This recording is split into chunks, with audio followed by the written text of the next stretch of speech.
Baptistu draugu apvienības ietvaros, un tie ir dziesmu svētki.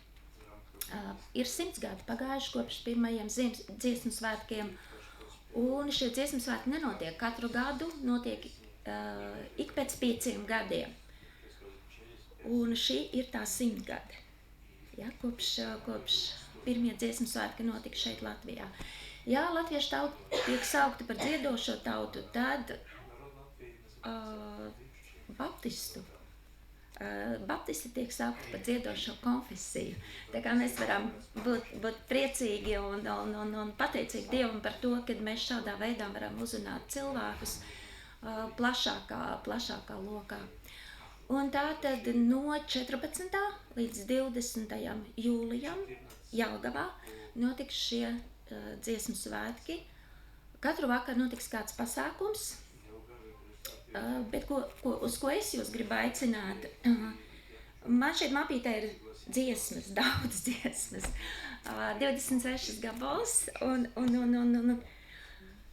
ja jūs tas interesē un jūs vēlaties piedalīties arī šajā korī, tad dodiet man ziņu, mēs varam jums iedot kopijas no šīm dziesmām, jūs varat pašmācības ceļā mācīties. Es zinu, ka te ir jau sarunājuši kādu palīdzību no Deboras, ka Debora ieraksta, piemēram, basa partiju šīm dziesmām, un cilvēki tā kā gatavi paši mājās mācīties. Tas ir brīnišķīgi.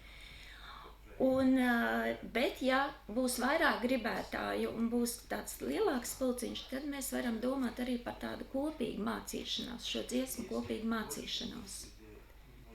Tā kā dziesmas ir, iespēja ir, un apsverat iespēju visi, kas vien vēlas dziedāt. Bet, protams, ir arī iespēja tie, kas nedzied, kas vienkārši grib šo pasākumu apmeklēt. Tad iezīmējiet savos kalendāros no 14. līdz 20. jūlijam. Un man patīk, kā Marks vienmēr saka, ja es jums varu kā palīdzēt, dodiet man ziņu. Es ar to pašu saku. Ja es jums varu palīdzēt konkrēti ar šīm dziesmām, vai kā citādi vēl, kas saistīta ar mūziku, dodiet man ziņu. Paldies!